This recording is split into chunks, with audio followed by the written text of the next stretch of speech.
নেতার কাজ কি? নেতার কাজ হচ্ছে মানুষকে ভালো রাখা। আমার এখনো মনে আছে 2024-এ আমার শেষ নির্বাচনের প্রচারটা এখান থেকেই হয়েছিল। সুচিত্রা আমার সঙ্গে গাড়িতে ছিল, আমি সুচিত্রাকে বললাম আমি জিতি বা হারি এই রাস্তা আমি করে যাব, এই কথাটা আমি দিয়ে গেলাম। দুটো কথা দিয়েছিলাম আমি। আমার 2024 তিন চারটে আছে, তার মধ্যে তিনটে হয়ে গেছে, একটা এখনো লড়ে যাচ্ছি, সেটাও হয়ে যাবে, সেটা আমি বলছি না এখন। প্রথম ছিল যে ঘাটাল মাস্টার প্ল্যান, যে 2024-এ যদি দাঁড়াই তাহলে এই প্ল্যানটা যেন সম্ভব হয়। এবং আমি ধন্যবাদ জানাবো মাননীয় মুখ্যমন্ত্রী এবং অভিষেক বাবুকে, যে ওরা পাশে ছিলেন এবং কাজ ইতিমধ্যে চালু হয়ে গেছে।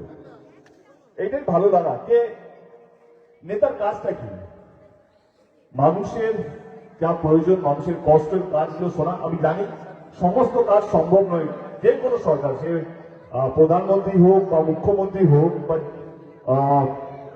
গ্রামের কোনো নেতা হোক, সম্ভব নয় সমস্ত কাজ সলভ করা। কিন্তু যেটা দরকার সেটা হচ্ছে কান, মানুষের কষ্টগুলো শোনা এবং চেষ্টা করাকে যতটা পারা যায় সমাধান করা।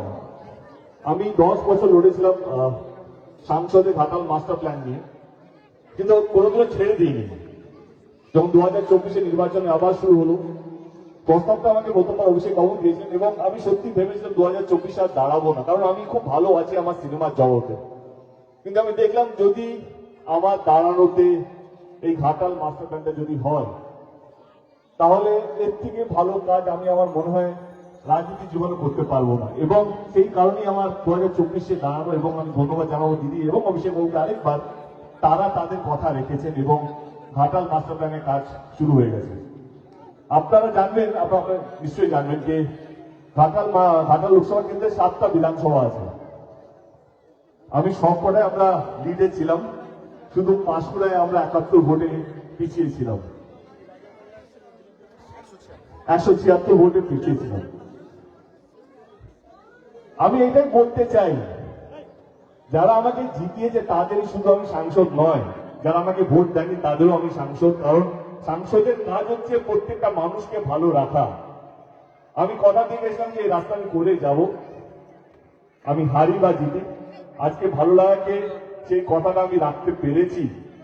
এটা আমার জয় নয়, এটা আপনাদের জয়, আপনাদের দীর্ঘদিনের লড়াইয়ের জয়, যে আওয়াজটা আমরা দিদির কাছে পৌঁছতে পেরেছি। এবং আমি হাত জোর করে দিদিকে আবার ধন্যবাদ জানাতে চাইছি, যে তিনি মানুষের কথা, মানে আপনাদের কথা শুনেছেন এবং তিনি মানুষকে ভালো রাখার জন্য যত রকমের চেষ্টা তিনি করেন, গত 15 বছর ধরে করে যাচ্ছেন। এবং তার পরিচয় এই রাস্তাঘাট। সামনে নির্বাচন, আমি একটাই কথা বলতে চাইছি, যে কে হারবে কে জিতবে সেটা আমরা কেউ জানি না। আমি এটুকু বলতে চাই আমার দলের নেতাদেরকে, আমার দলের কর্মীদেরকে, শুধু পাঁশকুড়া নয় পুরো পশ্চিমবঙ্গ জুড়ে, কাউকে ব্যক্তিগত আক্রমণ করে কেউ বড় হতে পারবে না। আমাদের সরকার, আমাদের নেত্রী গত 15 বছর ধরে যা যা কাজ করেছে, আমরা যদি শুরু করি সেটা পুরো দিন শেষ হয়ে যাবে মানুষকে ভালো রাখার জন্য, কিন্তু কর্ম বা কাজ শেষ হবে না। আমরা যদি আমাদের সরকারে যদি কাজ বলতে শুরু করি, মানুষ এমনি আমাদেরকে ভোট দেবে। সামনের দিনগুলো কঠিন হবে, কারণ যেভাবে নির্বাচন হচ্ছে পুরো দেশ জুড়ে, কে কখনো ধর্মকে এগিয়ে রাখা হচ্ছে, কখনো অনেক কিছু হচ্ছে। আমি আপনাদেরকে এইটুকু হাত জোর করে রিকোয়েস্ট করবো, যদি আপনাদের মনে হয় যে না আমাদের নেত্রী, আমাদের দল সত্যি ভালো কাজ করে, তাহলে প্লিজ আমাদের সঙ্গে থাকবেন। আমি ব্যক্তিগত আক্রমণ থেকে দূরেই থাকি। আমার বিশ্বাস আমার দল গত 15 বছর ধরে জান প্রাণ দিয়ে মানুষকে ভালো রাখার চেষ্টা করেছে, মানুষকে এক রাখার চেষ্টা করেছে এবং আগামী দিনেও রাখবে। আর মানে অনেকেই সেটা বিশ্বাস করে বলেই 2024-এ নির্বাচনে আমরা এত বড় মার্জিনে জিতেছিলাম, এতগুলো সিট পেয়েছিলাম। এই বিশ্বাসটা আমার এখনো আছে যে 2026-এ যখন আবার নির্বাচন হচ্ছে, বাংলার প্রত্যেকটা মানুষ আমাদের নেত্রীর সঙ্গে আছে। ভালো থাকবেন, আমি এটুকু বলে গেলাম। আপনাদের সাংসদ দেব বা দীপক অধিকারী আপনাদের জন্য শেষ দিন অবধি লড়াই করে যাবে, আপনাদেরকে ভালো রাখার জন্য, আপনাদেরকে শান্তিতে রাখার জন্য, আপনাদেরকে এক রাখার জন্য।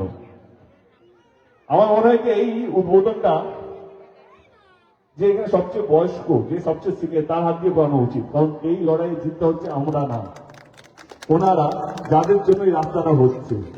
রাস্তা করতে একটু সময় লাগবে, যেহেতু এটা অনেকটা বড় রাস্তা।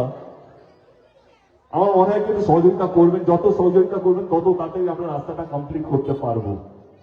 বাস এটুকুই বলা। ধন্যবাদ আমাকে এতটা ভালোবাসার জন্য, ধন্যবাদ সুজিতদা, ধন্যবাদ আমার সমস্ত দলের কর্মীদেরকে, ভিডিও সাহেবকে ধন্যবাদ যে পাশে থাকার জন্য। ভালো থাকবেন। মানে দেখতেই পাচ্ছেন পৃথিবী জুড়ে যেভাবে যুদ্ধ হচ্ছে, কখনো এটা হচ্ছে কখনো ওইটা হচ্ছে, যেটা আমরা কল্পনাও করতে পারি না। আজকের দিনে ভালো থাকাটা এবং এক থাকাটা সবচেয়ে বেশি দরকার। হার জিত হতে থাকবেন, আপনারা ভালো থাকুন, এইটা সবচেয়ে বেশি জরুরি। ভালো থাকবেন, ধন্যবাদ।